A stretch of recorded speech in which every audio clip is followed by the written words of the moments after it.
guys, good morning. I just got to church actually. Welcome to today's vlog. I've been wanting to go to confession, haven't been to daily mass. I actually really don't go to daily mass very much, but I want to start. Not exactly a New Year's resolution, but something that I want to try and start doing. So we are very blessed to live pretty close to our church, and it's never exactly fun to confess the things you're not proud of to a priest.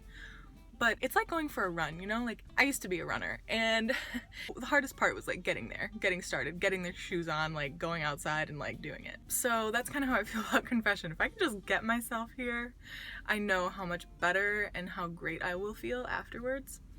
So that's what I'm gonna do. And then for the rest of the day, I just got my baby invitations in the mail. So when I get home, I'm gonna address as many of those as I can. And then when Caleb is done with work, we're gonna go grocery shopping at Aldi. I'm highly frugal. But yeah, really quick on confession. The way I do it is I actually use my phone, and in a note in my phone, I write down all the things that I want to confess, and then I say those. And I also have the act of contrition in there as well, so that I don't have to, like, I still don't have it perfectly memorized, and it would be, I just don't want to like mess it up while I'm doing it. So I'm gonna do that. I'm gonna go into my phone right now, write down all my sins, and then I'm gonna go into church and I will show you guys the inside because it is glorious in there, let me tell ya. Concourse.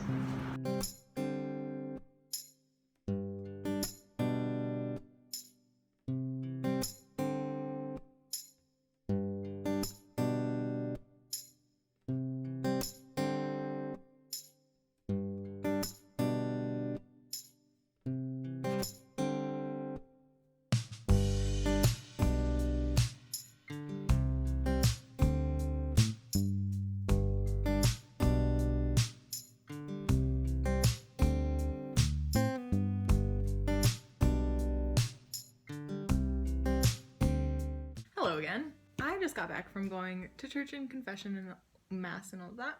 You know, it was wonderful. Of course I feel wonderful. But I did have a bone to pick, and I want to make it very clear. So normally the people at my church, at my parish, are like really good about mask wearing. In fact, I can't even recall a time that I was at mass or in the church at all and people didn't have masks on. But today, for some reason, there were like 3 white dudes that weren't wearing masks.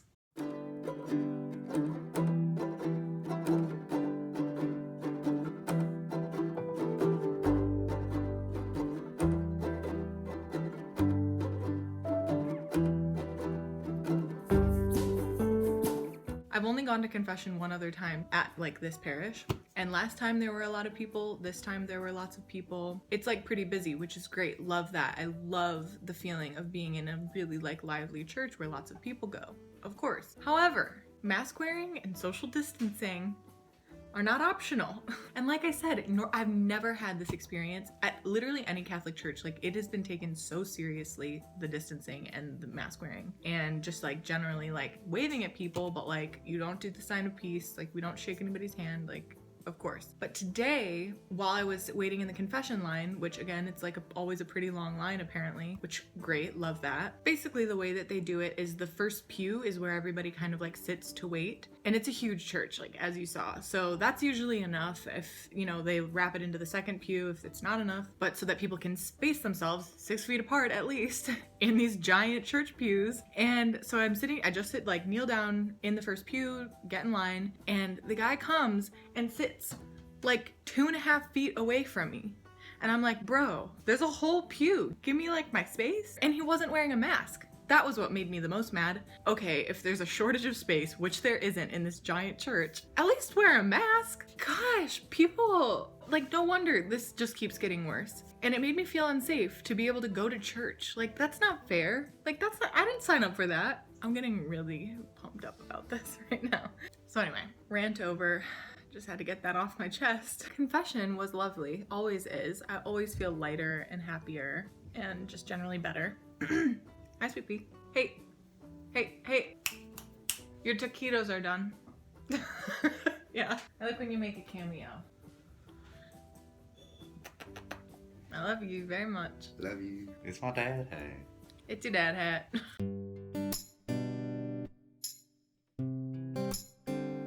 The ornaments at the bottom of our tree are dwindling because of that. Look, there's like 2 left at the bottom, and then the rest is like normal. Friends! Funny lady. Exhibit A, Exhibit B, Exhibit C, Exhibit D, and Exhibit E. I'll tell you what. Hey guys, my phone just died, so I think I was ranting about confession and how people weren't, well, a couple people weren't wearing masks. Caleb and I just finished eating lunch. I got off the phone with my sister. I have a couple things left I want to do before Caleb and I go to the grocery store when he's done working. I currently am uploading my second trimester recap, which I filmed on Monday while I was vlogging the frugal nesting video that I did. And now I'm going to start to address all of the baby invitations, and I keep calling them baby invitations, the baby shower invitations. I want to send them out like kind of as soon as possible. So here are the invitations. I just got them in the mail, and they were so nice. Like, I love the way Canva stuff is packaged. So yeah, like I said, I designed them on Canva, which is so great because everything is like 100% customizable. I have used it for everything. I used it for our wedding invitations. I used it for like everything to do with my wedding, honestly. So that was really fun. Plus I enjoy doing that. And then I ordered these pretty envelopes. They're just like really heavy paper, which is fun, and sort of that like naturally look to go with my woodland theme. And then little stickers to seal them with little woodland creatures on them, because I'm extra. This is gonna be fun. So I'm gonna start addressing those. And yes, I am addressing my own baby shower invitations, but I'm putting my mom and sister's address as the return address because they are technically the hostesses. I am just really obsessed and love stationery, and I guess I'm a control freak, so I decided to design and send them myself.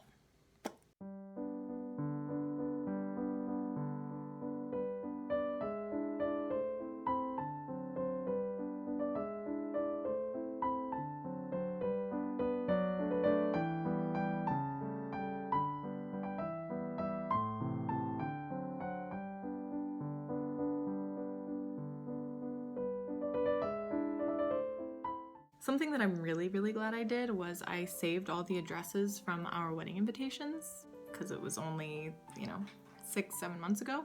Well, I compiled them like 8 months ago, but I still have everybody's addresses, and I have them in a spreadsheet on my Google Docs, and so literally I'm just like zipping right through this, which is really awesome. It's funny, now that mail's less of a thing, I feel like address books aren't as much of a thing. I think I'd really love to have a handwritten address book. That would be fun. I'll probably, I don't know if I'll ever do that, but we'll see.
morning, guys. It's actually the next day. Yesterday we went to the grocery store. I tried like filming us in Aldi and it felt really weird, so I stopped. And then of course we got home, we unloaded the groceries, I made dinner, and then I was really tired, so I just like kind of had a lazy night. Went to sleep really early, slept for like 9 hours, 10 hours. And then as you saw, this morning I did all my morning stuff. Like I got myself ready and then I made our bed, made breakfast, unloaded the dishwasher, just took my vitamins. Oh yeah, so I just took my vitamins, right? I just made it live like 20 minutes ago or so. My second trimester update. I'm officially out of the second trimester, so I wanted to recap that and just honestly so that I could remember all of the things that I've felt and gone through. And then I was rewatching it and I was like, oh man, making pregnancy sound really, really rough. But actually, now that the nausea's gone, I really like being pregnant. I love knowing that he's there. Like I said in that video, like I really love looking visibly pregnant. Like that's really fun for me. And I love, of course, feeling him move. And I love the special treatment that I get in public. Like people always look at you, like they give you a second take and like sometimes they smile at you. Just because like everybody loves a pregnant woman, you know what I mean? I think the cinnamon rolls are done. I just tidied up the kitchen and now we're gonna enjoy a nice and healthy breakfast.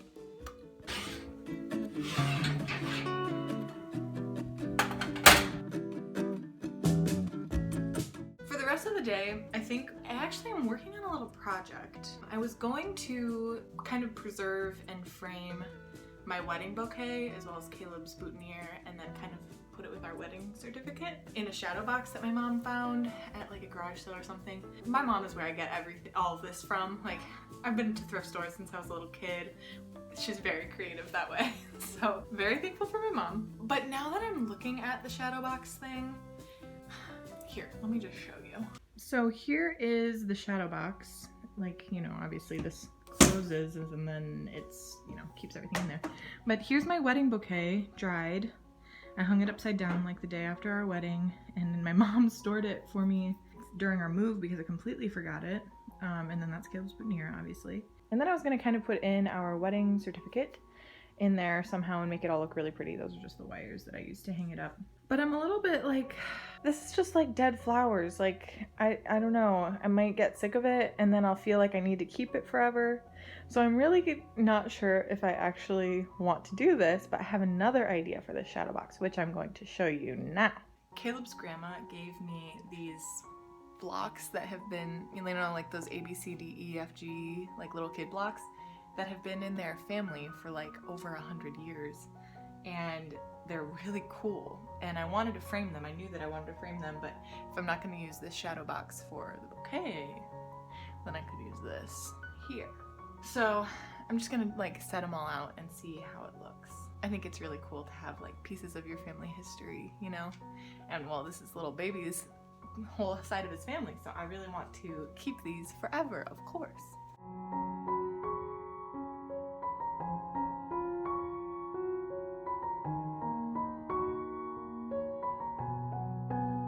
So we just put all these little blocks in.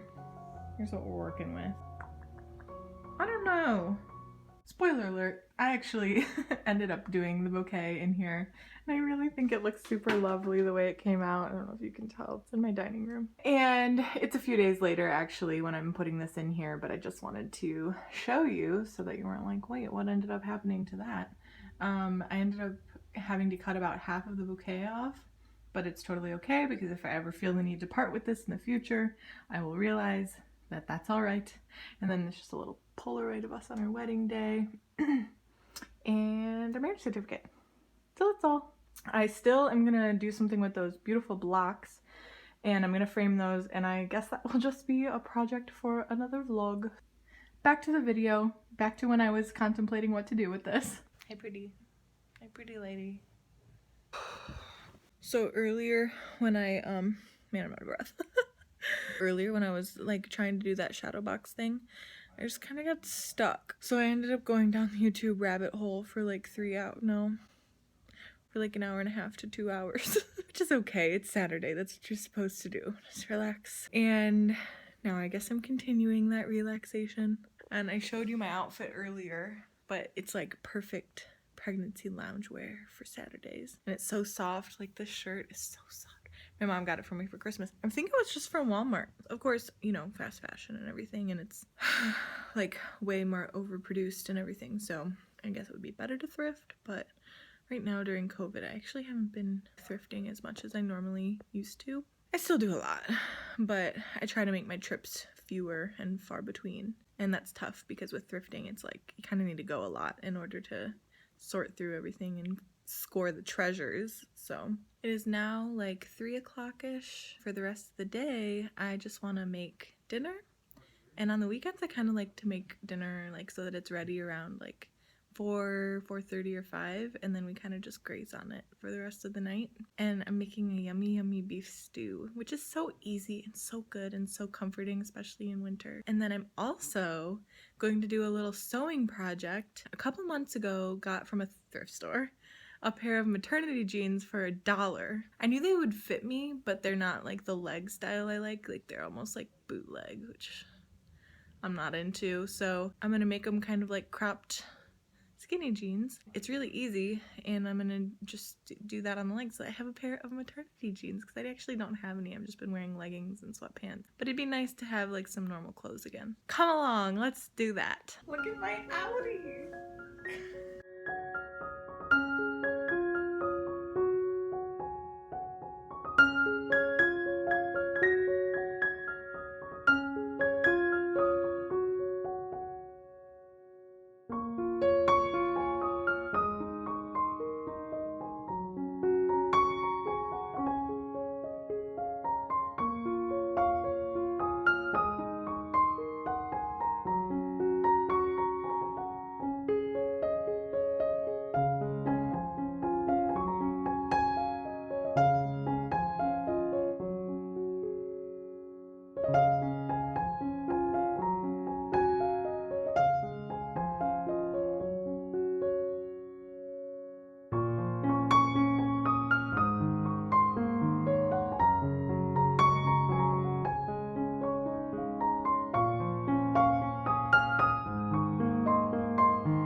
It's done, and it made the house smell so good.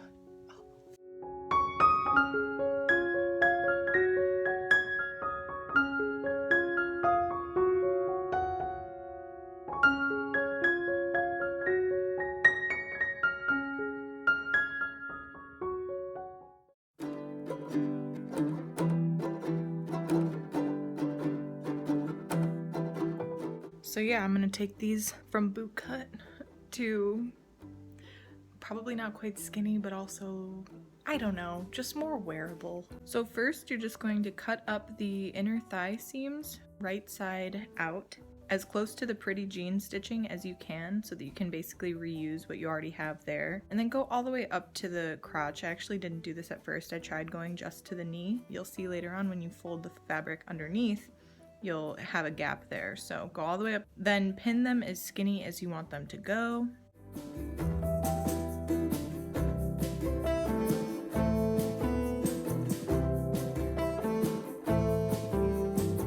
With the straight stitch, so right on top of, again, that pretty jean stitching, it's like the perfect pattern and line to follow all the way down, and pay special attention in the crotch, really back and forth stitch there because that is going to be prone to splitting later on. Turn them inside out and trim off the excess fabric that you created by making them skinny jeans. And then I didn't show this, but I finished the seams by hand the next day because I just felt like it and I had the time, and sometimes doing that kind of thing is really methodical and nice. But you totally don't have to do that. You could have just done a zigzag stitch and that totally would have worked to finish off the inside seams. So here is the after. I hope you guys like the end result. Sadly, I don't have a full-length mirror, which is really weird, and I didn't really realize it until just now. But it worked. It totally worked. So that's how you can get maternity jeans for $1. go to a thrift store and then make them work for you. I love frugal projects like that. I could have gone to Target. I could have and probably spent like $30 on a pair of maternity jeans. And that would have been fine. But when you can spend an hour sewing and $1 at a thrift store, it makes me really happy. So every time I do a project, I just feel so empowered. Like, oh my goodness, I can fix things. And it makes me really, really happy. Hey guys, I'm comfy cozy. Just took a shower and did all my night stuff. And now I'm just gonna pray my evening rosary and go to sleep. So that's it for today's vlog. I hope you enjoyed coming to confession with me. I hope that you got inspired to go to church, go to confession, and also to do some frugal homemaking yourself, because it just makes you feel good. Okay, I will see you guys in another vlog. I hope you have a wonderful, restful weekend.